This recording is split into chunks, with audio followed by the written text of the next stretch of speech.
¿Cómo están? Muy buena tarde. Hoy que es jueves 9 de junio del año de la pandemia de 2020. Esperando que se encuentren muy bien. Vamos a continuar. Esta es la sesión número 63 de Herética Penal. Hoy abordaremos el final de la década de los 80 y vamos a comenzar a abordar la década de los 90. Por cierto, el día de mañana tenemos una convocatoria por parte de nuestro director de la Facultad de Derecho de la UNAM a una sesión de trabajo a la 1 de la tarde. Por única ocasión, mañana la transmisión, si es que estuviesen de acuerdo, sería una hora antes, es decir, a las 12 del día, para poder pasar a la reunión que les estoy comentando, y ya, bueno, las personas pues, pueden ver la repetición que estará disponible en esta misma página o en YouTube en su caso. Es estrictamente por esta reunión que se empalma y para no perder el seguimiento de nuestras sesiones de trabajo. Bueno, pues vámonos a la década de los 80, a terminarla con algunos comentarios. Había un tema que es, no es lo que define a un filósofo, pero pues estrictamente porque se atraviesa con nuestros temas que estamos nosotros viendo, pues por eso lo voy a comentar, única y exclusivamente con ese afán, porque miren, en el ámbito de la filosofía, al cual la sigo invitando a que se integren, a que estudien, a que lean filosofía, porque es extraordinario. Eh, Cuando se habla, por ejemplo, de Nietzsche, de manera despectiva, incluso en el mismo mundo de la filosofía, no crean, se dicen, ah, sí, el loco de Turín, el que quedó loco. Bueno, ¿quién puede decir que quedó loco? A lo mejor se fue a una dimensión en la que nosotros no estábamos todavía ni preparados, ¿no? Y durante los 10 años que él estuvo en una condición, pues a lo mejor él estaba produciendo un conocimiento todavía mucho mayor del que nos pudo dejar en lo que nosotros alcanzamos a entender, porque créanme que para comprender toda la obra de Nietzsche se requieren muchísimos años, muchos años para poderse entender. Por eso hay que ir acercándose en la medida de lo posible. Ahora, lo que sucede con Althusser, del que ayer platiqué, que es un gran pensador también, un gran filósofo, que es quien analiza lo de los aparatos ideológicos, pues tuvo una situación desafortunada en cuanto a brotes psicóticos, ¿sí?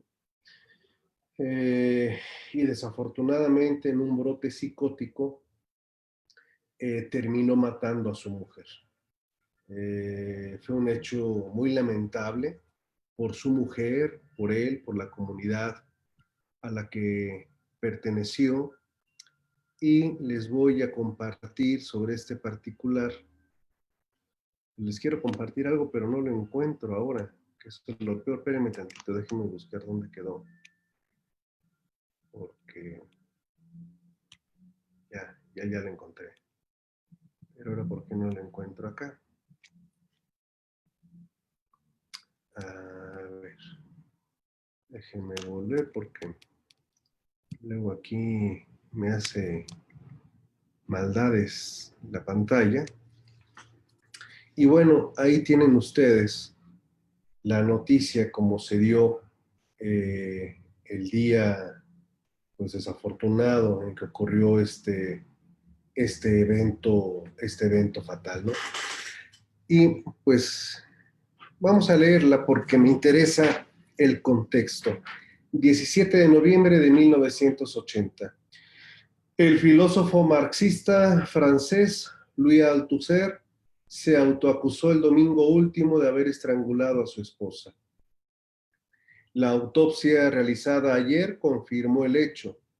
Tras el primer examen del cadáver de Helen Althusser, los expertos no creyeron su confesión como consecuencia del precario estado mental del más ilustre de los jóvenes intelectuales que al final de la Segunda Guerra Mundial se incorporaron al Partido Comunista Francés. Althusser se encuentra internado en un hospital psiquiátrico parisiense. Althusser es el director de estudios de la Escuela Normal Superior Francesa, uno de los viveros más cotizados de las élites galas, del que salió, entre otras muchas personalidades, el fallecido presidente Georges Pompidou. En tanto que profesor, Althusser vive en un apartamento de esta escuela.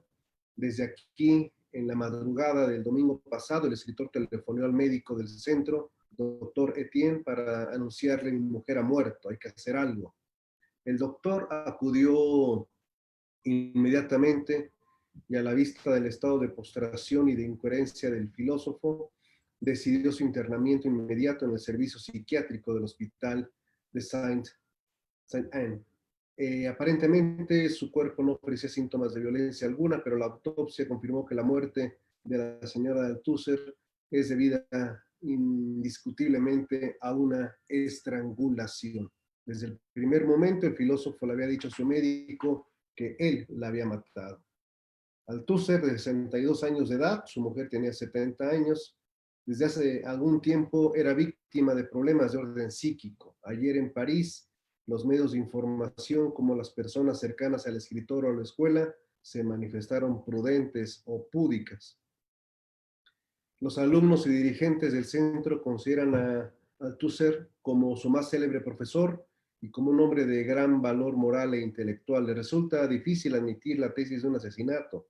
De hecho, ese rumor que ayer se comentaba con fruición y perplejidad en París surgió a partir de la frase del propio Althusser al médico de la escuela, y nadie quería creerlo. Desde principios de noviembre había abandonado su tarea en las aulas a causa de una nueva crisis. Althusser es sin duda el filósofo marxista francés más influyente en el área internacional. Su éxito y su popularidad en los medios intelectuales del mundo comenzó con la publicación de su obra por Marx, en la que abordó teóricamente los problemas surgidos como consecuencia de la desestanilización del comunismo. Y bueno, pues aquí en la nota se sigue hablando de su obra. Lamentable el evento. Esto ocurrió, como les digo, en 1980. Michel Foucault fue de los más asiduos visitantes al psiquiátrico de este genio, Louis Althusser. Y bueno, pues también desafortunadamente en esa década, la que estamos ahora abordando, que estamos ya por concluir, pues desgraciadamente 4 años después de este evento, el mundo perdió y perdimos a Michel Foucault. Michel Foucault fallece en 1984.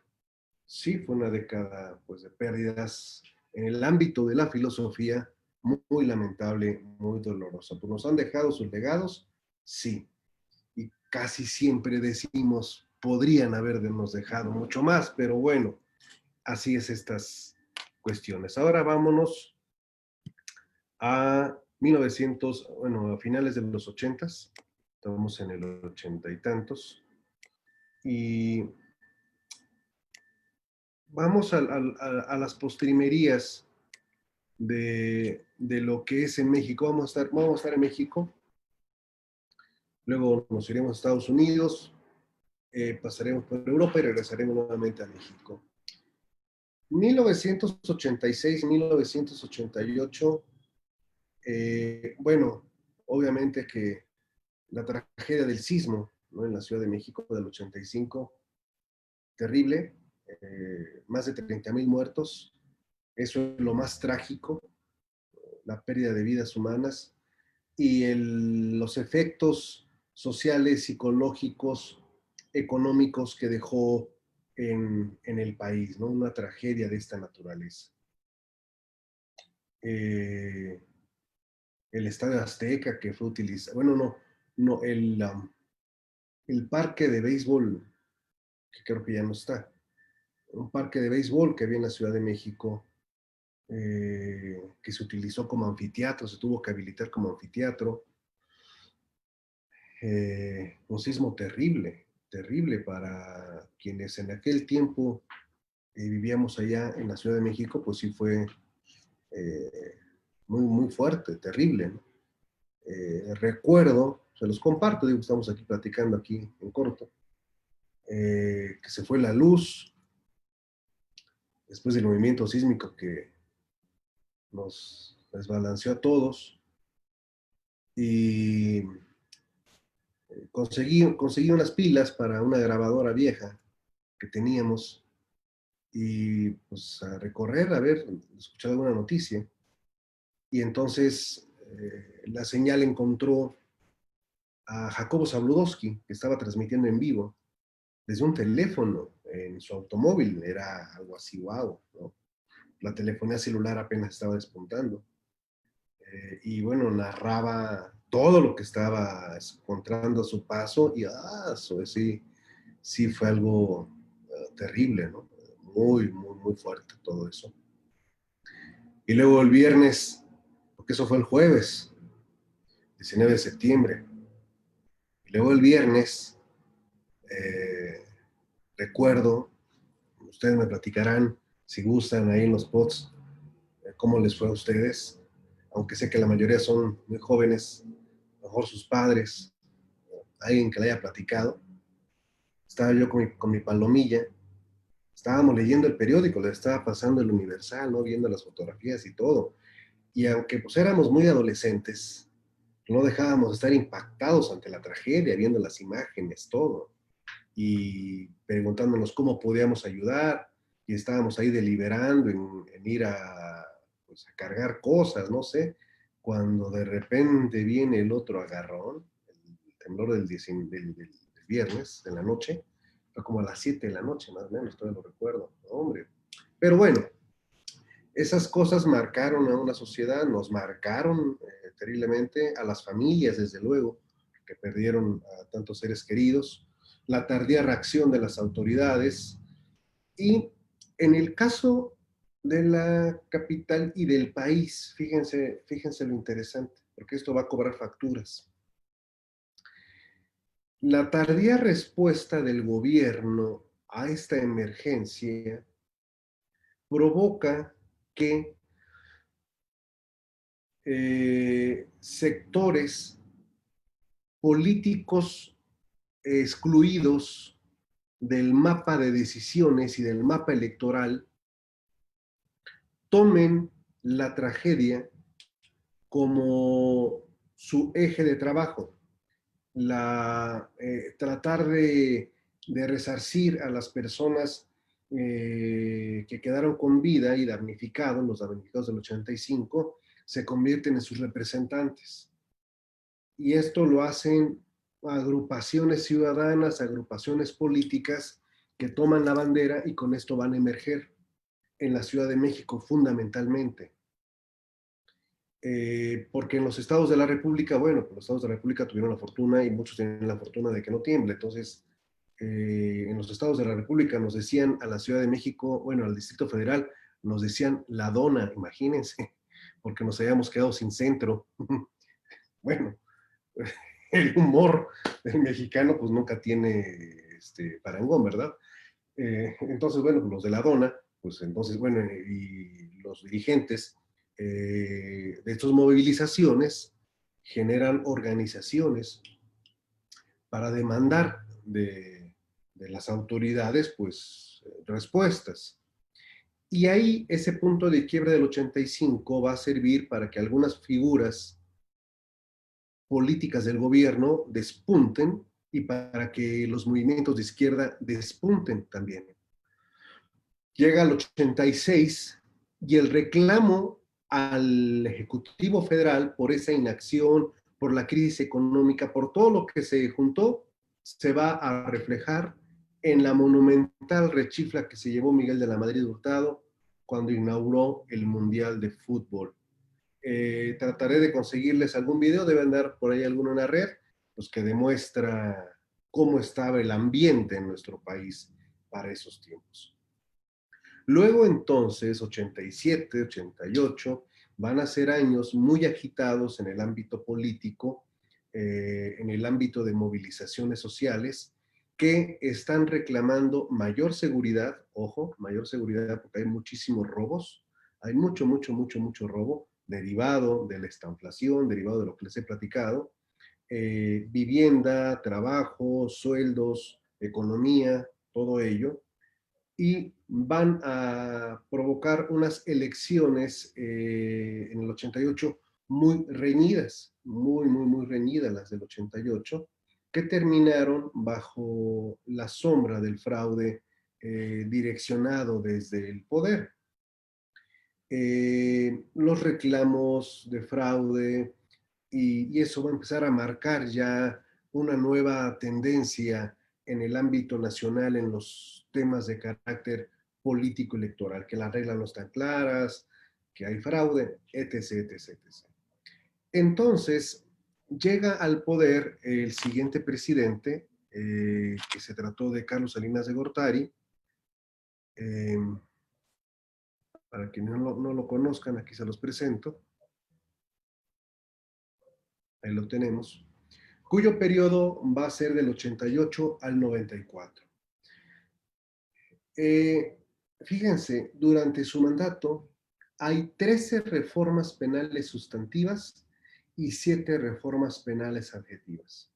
Como todos los sexenios que hemos venido analizando, este también amerita un estudio profundo, porque además, déjenme decirle que durante su administración, es la única que ha tenido cinco procuradores generales de la República. 5 procuradores generales de la República. Y entonces aquí nos va a permitir analizar cómo se ejerce el poder punitivo. Todo lo que les he venido platicando, aquí va a tener su máxima expresión. Aquí sí no vamos a tener duda de cómo se utiliza el poder punitivo y cómo el poder político lo utiliza para su legitimación. ¿Por qué? Miren, porque dejemos de momento la existencia o no existencia de un fraude electoral, porque no es nuestra materia, no es nuestro tema de debate académico. Lo que tenemos que analizar es que llega la presidencia en medio de esa nube o de esa sombra de ilegitimidad.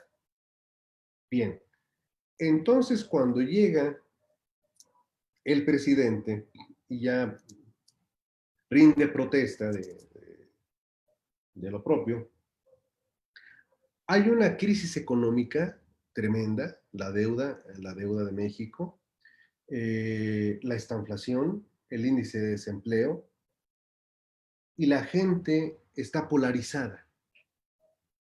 Bien. Se sabe, se sabe que un sector muy influyente, política, sindical, social y electoralmente, jugó en dos bandas, que en vez de apoyar al candidato oficial, como se les denomina en México, a los que emanaban del partido eh,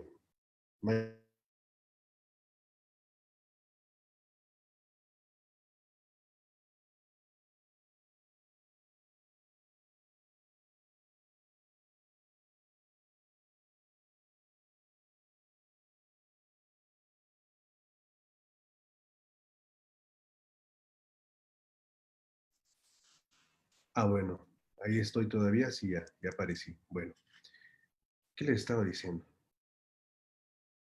Bueno, le estaba diciendo que eh, un sector eh, de mucho poder, ya no voy a criticar al poder, pues, bueno, un sector de mucho poder político, económico, social y electoral había jugado a dos bandas. sus dirigentes le habían prometido apoyo al candidato oficial, pero en la base sindical, la instrucción era votar por el otro candidato, el candidato adversario del candidato oficial. Bueno, ¿cómo es que se ejerce el poder punitivo para la legitimación? Haciéndole así, dando un manazo sobre la mesa, golpeando. Porque para eso sirve el poder punitivo. Para eso está instrumentado. Y si no, porque pueden decir, y qué bueno, ojalá que haya mucho debate, porque pueden decir, no, ¿cómo cree usted que el derecho penal se haya creado para esos efectos? No, no, no, el derecho penal es para proteger a la sociedad, para que haya armonía, para acabar con la venganza privada. La venganza privada subsiste, estos la ejercen, ellos ejercen la venganza privada. Y si no, vamos a verlo. Mire,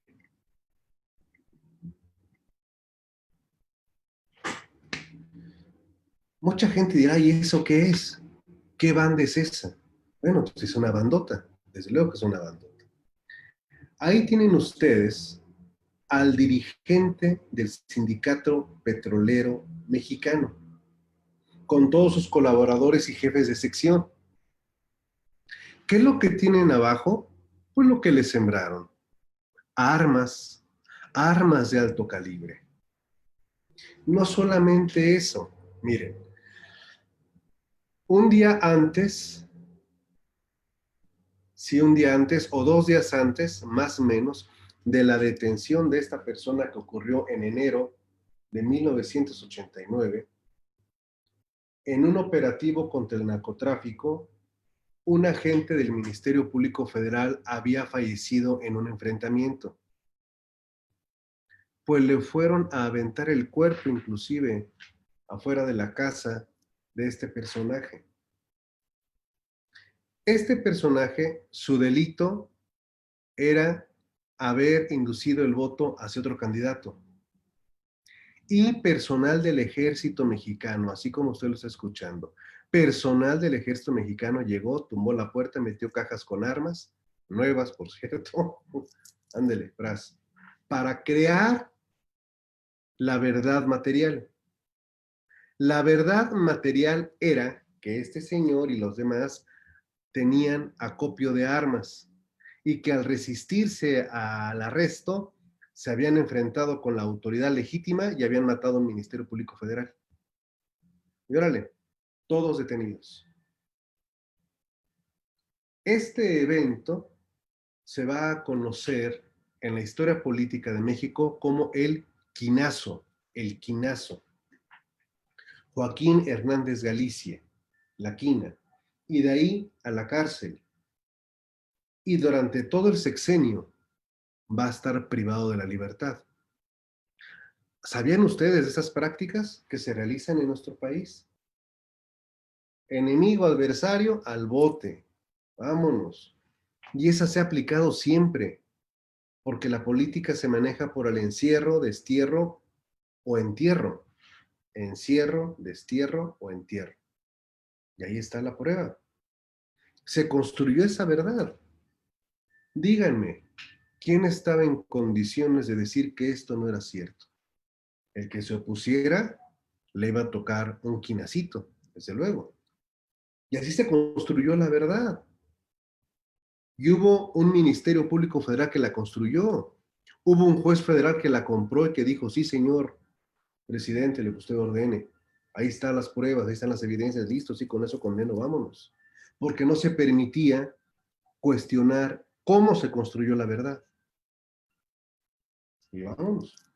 Es el ejercicio del poder punitivo, del que no debe de quedar absolutamente ninguna duda. Porque el poder punitivo, porque miren ustedes, hay quienes dicen que la pena, y está bien, qué bueno que lo digan, yo digo otra cosa, y de eso se trata, ¿no? Hay quienes dicen que la pena tiene un efecto de prevención general, para que las demás personas cuando vean que a alguien le imponen una pena digan, no, yo no me voy a meter ya en eso, no, no, mira nomás cómo le fue. No, señores, la pena no es para eso. La pena no sirve para la prevención general. Eso es falso. Lo que sirve de prevención general es el uso del poder punitivo, de a quién empapelaron, a quién le giraron orden de tacos. Eso es lo que sí tiene que ver con la prevención general, porque dicen, aguas, ya lo agarraron a él, y ahí se aplica la de que el que se mueve no sale en la foto, sale en la cárcel. Así que aguas, esos son los mensajes que se envían. Pues por eso el poder punitivo. ¿Alguien se atrevió a partir de eso a llevarle la contraria al presidente? ¿Quién? ¿Se acuerdan lo que les dije? Entierro, destierro o encierro. Dos colaboradores del candidato que reclamaba que habían sido víctimas de su fraude electoral fueron ejecutados en la Ciudad de México.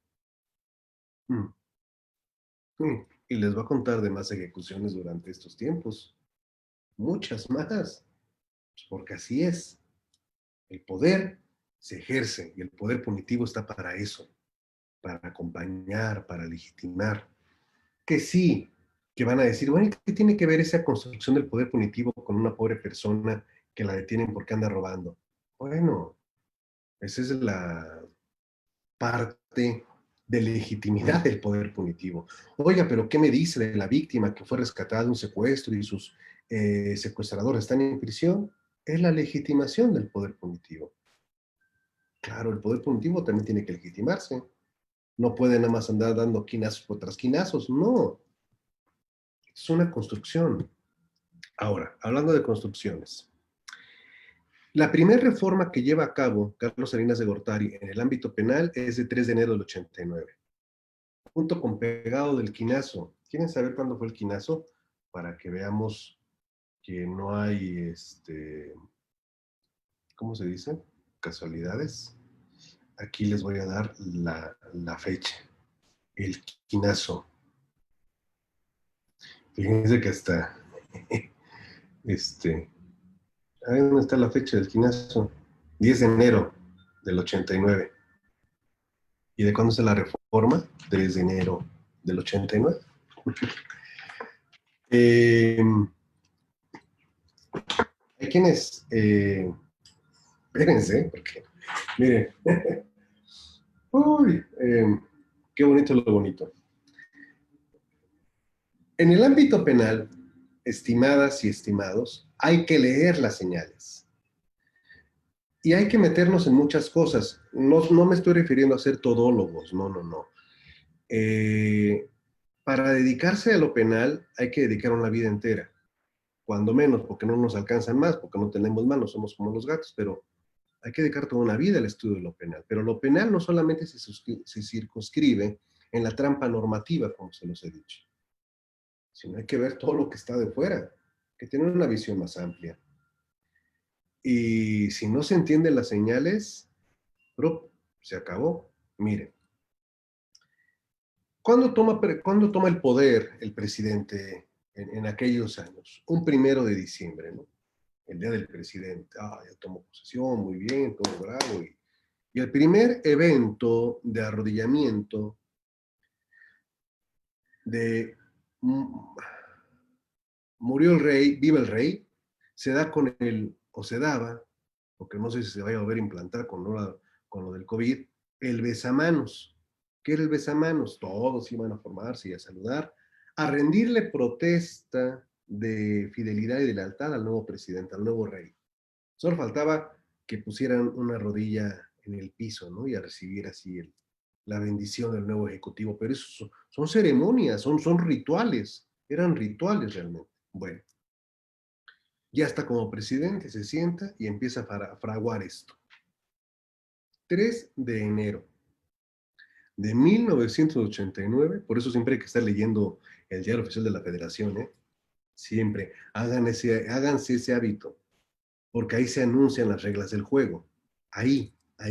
Bueno, entonces nos levantamos en 1989 y, bueno, pero en ese tiempo pues, no había correo electrónico, no había tanto desarrollo de la tecnología, había que conseguir el diario oficial de la Federación. Ese 3 de enero de 1989 se dijo, se aumentan las penas de prisión. ¿Para qué delito? Para el homicidio calificado. El máximo de pena van a ser 40 años, excepto el homicidio calificado. Ese va a ser castigado con 50 años de prisión. Ah, caray. Uno se preguntaría, ¿cuál es el motivo que lleva a que apenas está entrando el señor presidente y ya sube la pena del homicidio calificado a 50 años? ¿Hay un reclamo social sobre ello?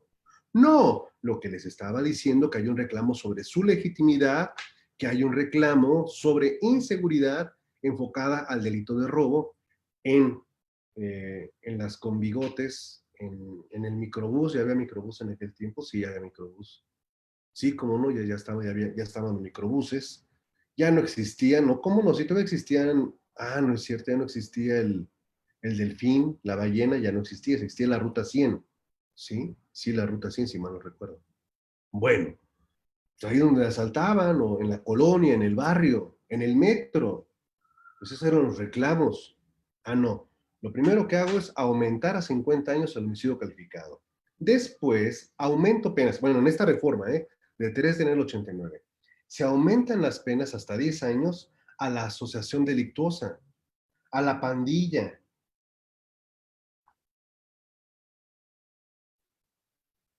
Y uno dice, pues, ¿por qué o qué? Y además metemos ahí este, para esconder, o sea, para encubrir los otros, metemos aumento de penas en corrupción de menores, delitos sexuales, la violación. Ya iba todo cambalachado como diciendo, miren, ahí van estas reformas. Y quizá muchos no nos preguntamos en aquel tiempo, digan, ¿por qué esto? No, pero pues ni modo. Llegó la reforma, pues órale, pónganse a las vivas porque esto es lo que va a aplicar.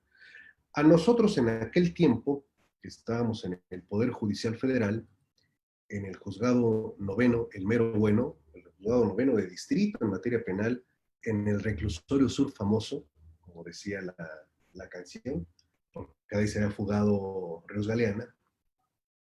En el 89 a nosotros nos llegaba el diario oficial de la Federación, nos decían, a ver, ya hubo reformas, pónganse las vivas y anotarle, ahí está uno anotando, a ver si, pues, qué delitos, todo, a ver, haciendo los resúmenes. Bueno, 3 de enero ocurre ello. El 10 de enero le caen a la quina y le caen acusándolo de acopio de armas, asociación delictuosa, homicidio calificado. ¿Saben cuántos años nada más andaba alcanzando este señor en prisión? 120 años, cuando menos, gracias a las reformas del 3 de enero del 89. estas, no son, estas no son reformas, ¿cómo se dicen? Retroactivas, sino son ultraactivas. Ahí está el poder punitivo. ¿Ok? Bueno, vamos a otra cosa, mariposa. Vamos a una historia feliz. Vean qué felicidad. No son pareja para que no vayan a decir, uy, qué suertudo el señor. No, es el papá de esta hermosísima mujer. A ver, ¿la mujer es guapa o no es guapa? La que está ahí me refiero. Vamos a ver qué opinan de ello. Aquí ando pasando lista en lo que... eh, bueno, pues es una historia de amor. La mujer es tan guapa que participa en un concurso de belleza en su ciudad natal y lo gana. Bueno, y está bien, está bien. Eh, Después de esto, ella emigra de su ciudad natal a otra entidad. Proviene de ese núcleo estrictamente religioso. Todo con, no, nada con exceso, todo con medida. Lo digo porque si me han estado acompañando en estas 60 y tantas reuniones, se habrán dado cuenta que el tema religioso trae unas connotaciones bastante desafortunadas y disruptivas en la expectativa conductual de las personas. ¿Por qué? Porque el fanatismo, porque de la disciplina religiosa al fanatismo hay un pelito de rana. Entonces, esta señora, en el fanatismo religioso, eh, da clases, es catequista. Entonces, en ciertos grupos sociales, con ciertas afinidades ideológicas, el ser de una religión determinada, ya tiene una palomita. Si va a la iglesia, otra palomita. Si da clases, no, hombre, mucho más palomas. Entonces, es un palomerío, ¿no? Entonces, no, está muy bien. Y si lleva a sus hijos, a sus hijas, a determinadas escuelas con esa orientación, no, hombre, ya pertenece a una sociedad específica. Y ese tipo de sociedades, que son cerradas, tienen una de desviaciones sociales de conducta que para qué les cuento, no, se las voy a tener que contar porque pues de eso estamos hablando, ¿verdad? Del crimen y demás cosas. Bueno, pues esta bella dama tiene dos hijos, no, tres hijos, tres hijitos, una mujer, no, el varón, mujer, mujer, sí, varón, mujer, mujer. Eh, pero hay una especie de distanciamiento con su pareja. No está muy clara por qué empiezan a tener este tipo de discusiones. Aparentemente sería las manías religiosas de la mujer, posiblemente.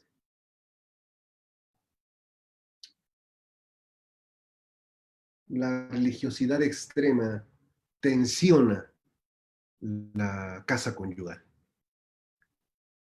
Eh,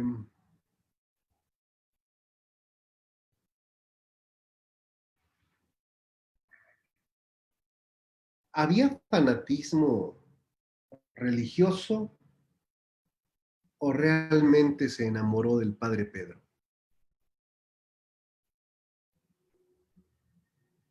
Eso del celibato genera más problemas, lo digo con todo respeto para quienes son creyentes, genera más problemas de conducta que lo que podría resolverse con la prohibición del celibato. Porque vamos a hablar de monstruos y de monstruos, pero hay monstruos como Marcial Maciel, por ejemplo, ¿no? Que hablaremos de. Entonces, hay un enamoramiento con un sacerdote.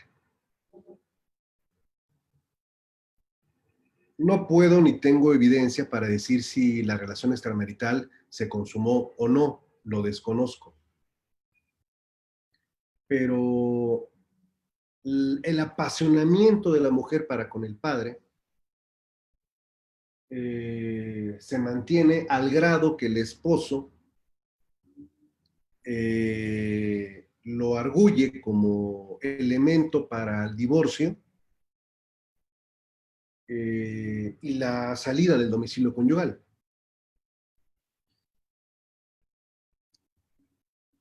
El marido va a ver a los hijos, ya no a la esposa, y siempre hay discusiones, siempre hay una discusión permanente. Eh, Según hay una discusión que la historia quiere empujar hacia el esposo, cuando las investigaciones indican que cuando ella ya estaba feliz porque había eliminado el obstáculo matrimonio que le impedía estar con el padre, con el padrecito, Ramón, hay la versión de que el padrecito Ramón le dijo, no, o sea, ¿por qué te divorciaste? Pues porque para estar ya contigo. Dice, no, es que no podemos. Tú tienes hijos y esto no puede ser. Bueno, pues entonces un día el papá lleva a los nenes a una kermés, regresa con los nenes de la kermés y hay otra discusión, como siempre digo, desgraciadamente en este tipo de situaciones.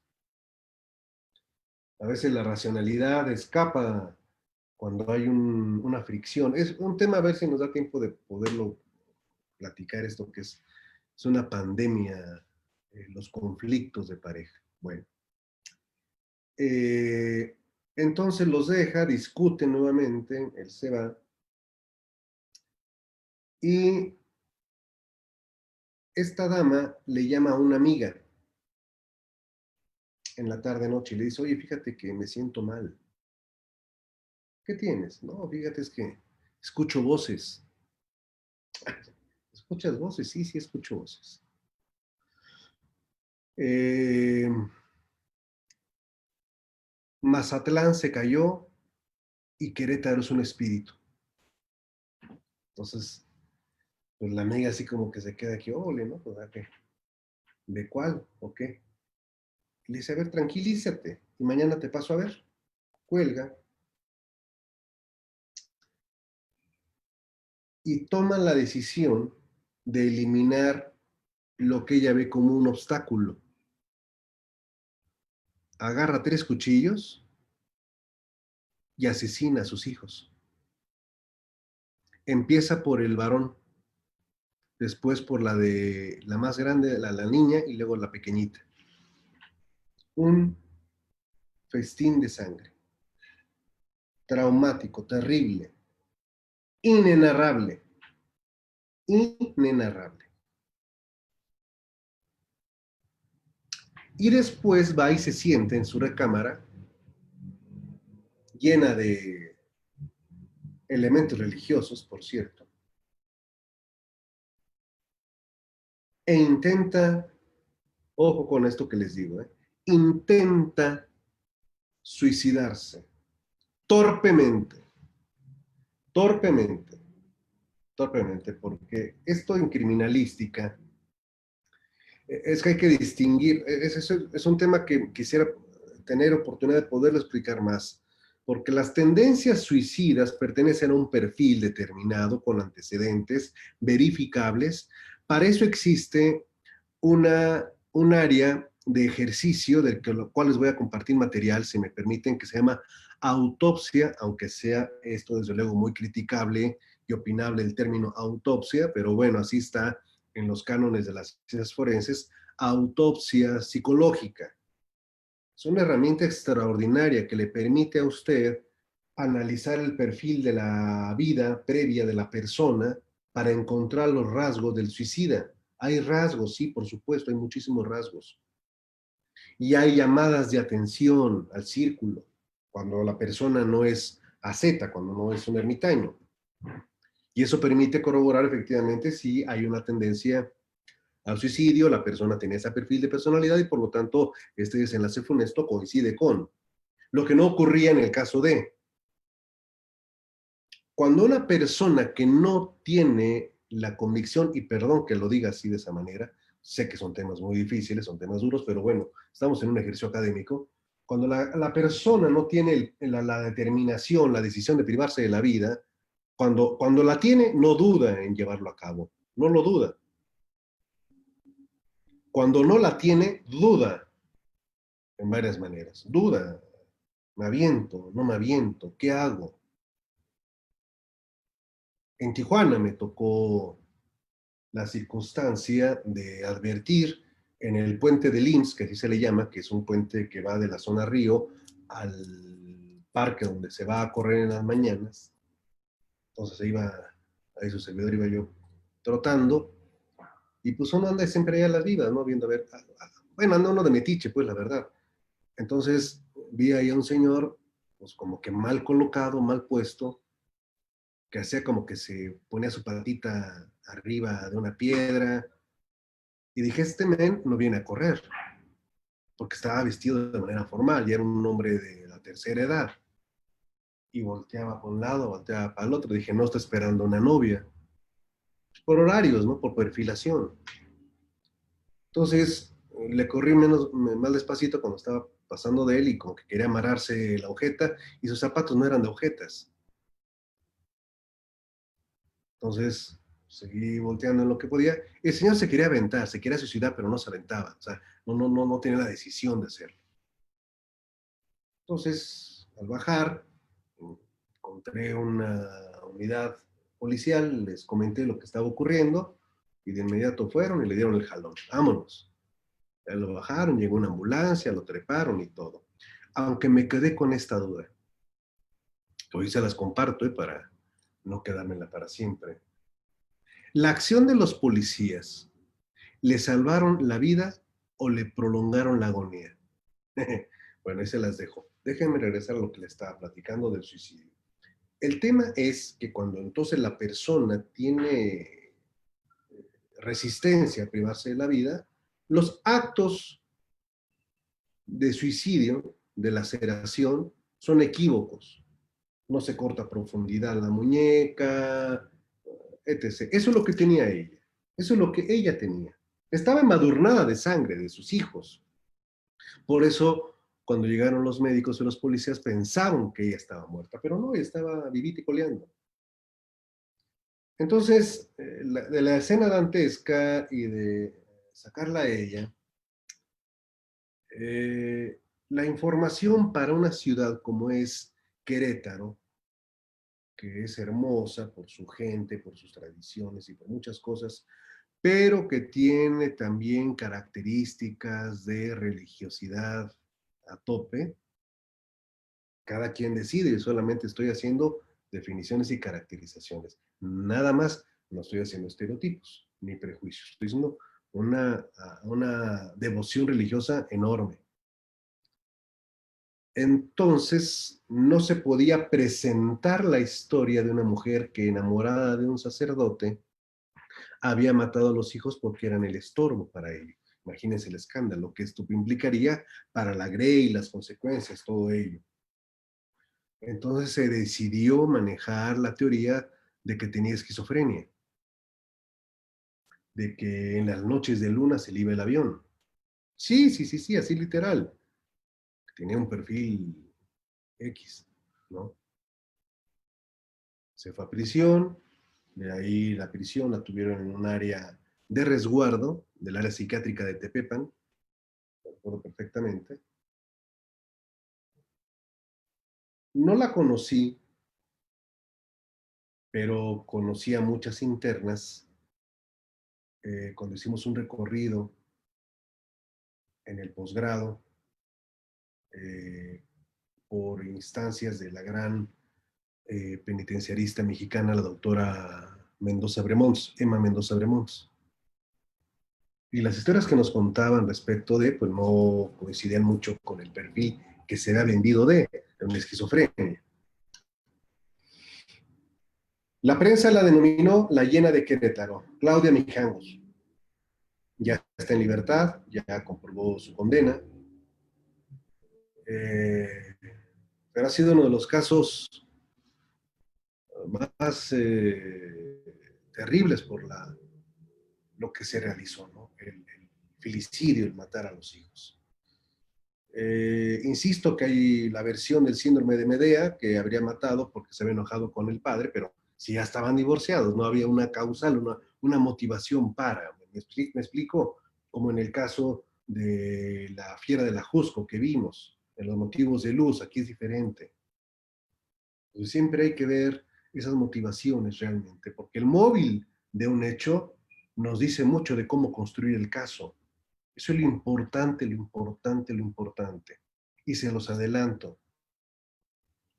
El móvil de un caso es lo que les va a permitir construir la investigación sólida.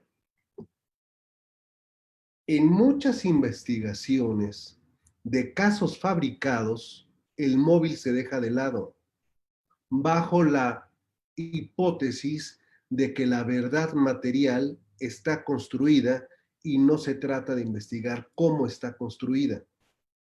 Esa es la clave para que ustedes puedan destruir procesos que se construyen a modo por decisiones políticas principalmente. Siempre hay que ver el móvil. Por eso la ciencia forense es fundamental, fundamental en todo proceso penal. Sin ciencia forense no hay paraíso. No se les olvide esa cuestión, es fundamental. Bueno, Entonces, este caso ocurre, terrible. Les voy a compartir videos de este caso. Véanlos.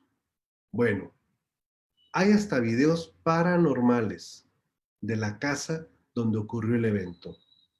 Esa casa existe, está abandonada. Se puede entrar. Ahí ustedes si se quieren animar a hacerlo. Porque se escuchan hasta gritos de mamá. Bueno, mamá, madre, solo hay una, nunca se les olvide. Y ya que estamos hablando de bellezas, ¿qué les parece esta mujer? ¿Es bella o no es bella? ¿Sí o no? Bueno, me acuerdo del Malus Maleficarum. Casada, felizmente casada con 2 bebitos. Y no se los roban. ¿Qué culpa tiene esta bella mujer de haber ido? ¿Por qué se lo reprochaban? ¿Y para qué fuiste a esa tienda? Bueno, pues para una tienda, deja los bebos en el carro, entra y sale y el carro ya no está. ¿Se imaginan la desesperación? ¿Quién fue? Pues ¿quién puede ser? Un afroamericano. Un afroamericano. Llegó, se llevó el carro y se fue con los niños. Y los niños no aparecen. Y todo el país en estado de shock por la tragedia que le ocurre a esta joven y bella mujer. Sus 2 hijos, terrible, ¿no? Cuando los investigadores empiezan a detectar ciertas actitudes, ciertas conductas, le preguntan, díganos la verdad. Pues la verdad es que tengo una relación extramarital y mi pareja me dijo que el único obstáculo eran mis hijos. Y si ese era el obstáculo, pues lo quité. Me los llevé a un lago, dejé el carro en marcha y ahí se ahogaron. Susan Smith. Esta foto se le tomó porque se metió a un programa de escríbele a un prisionero. Qué coqueta, ¿no?